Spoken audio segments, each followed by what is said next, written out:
पुरी जिला पिपिली दर्जीसाही स्थित श्री श्री पतितपावन देवंक घोषयात्रा चलचंचल हो उठी पिपिली।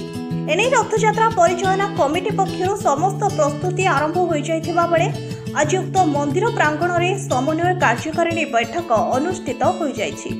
रथयात्रा परिचालना कमिटीर सभापति इंजीनियर रमेश शतपथी सभापतित्व स्थानीय विधायक आश्रित पट्टनायक सह पिपिली एसडीपीओ देवाशीष मिश्र, थाना अधिकारी सोमेंद्र शेखर त्रिपाठी, पिपिली राजस्व निरीक्षक कुमार गौरव तरफदार, एनएसी कार्यनिर्वाही अधिकारी कादम्बिनी जेना, कमिटीर समस्त सदस्य और बहु सरकारी बेसरकारी मान्यगण्य व्यक्ति, सामाजिक कर्मी, गणमाध्यम प्रतिनिधि जोग देथिले। आगामी रथयात्रा महोत्सव विभिन्न आनुषंगिक 15 दिन कार्यपंथा उपरे आलोकपात करा जायथिला। ए वर्ष बहु आडंबर रथयात्रा को किपरि पालन करा जिवो सेनी समस्त प्रशासनिक, सामाजिक और कमिटी सभ्य माने निज निजर मतामत दे संपूर्ण सहयोग पई प्रतिश्रुति देथिले।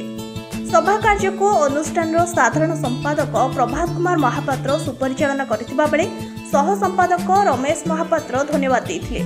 आयोजित सभारे महाप्रभु श्रीजीऊ गुंडीचा यात्रा, बाहुड़ा यात्रा, सुनावेश सह नीलाद्री विजय पर्यंत समस्त रीतिनीति अनुसार बहु आडंबर रथयात्रा पूर्व प्रस्तुति अनुसार पालन करा जिवो बोली मंदिर ट्रस्टी सुरेश कुमार महापात्र कहछन्ति। ब्यूरो रिपोर्ट विभिन्न न्यूज।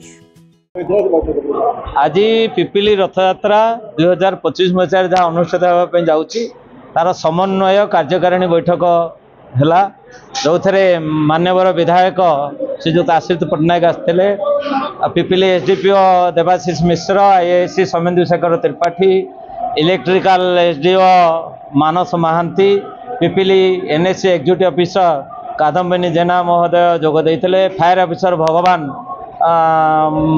सार जोग देते, इलेक्ट्रिक ऑफिसर जेई माने जोग देते, अनेक सांबादिक बंधु माने आसीते, सामाजिक संगठन कार्यकर्ता माने आसते। प्रति वर्ष परी पिपिली रथयात्रा केमती श्रृंखलित करवा, सरस सुंदर करवा, आउरी सांस्कृतिक भावमय परिवेश सृष्टि करवा, अधिक भक्त मान जोड़ा, सुंदर भाव आमर रथयात्रा ठारू नीलाद्री विजय पर्यंत अनेक सांस्कृतिक कार्यक्रम, अनेक प्रकार बंधु मिलन कार्यक्रम, प्रसाद व्यवस्था सब रही विषय आलोचना करागला। पुलिस विभाग सहयोग, विद्युत विभाग सहयोग केमती रही प्रतिश्रुति देले आमको से पूर्ण सहयोग करेंगे। पिपिली एनएसी सहयोग कर सहित फायर ऑफिसर आउ पानी सिंचन करने व्यवस्था कर, वाटक पानीय जल जोगाई प्रतिश्रुति देती।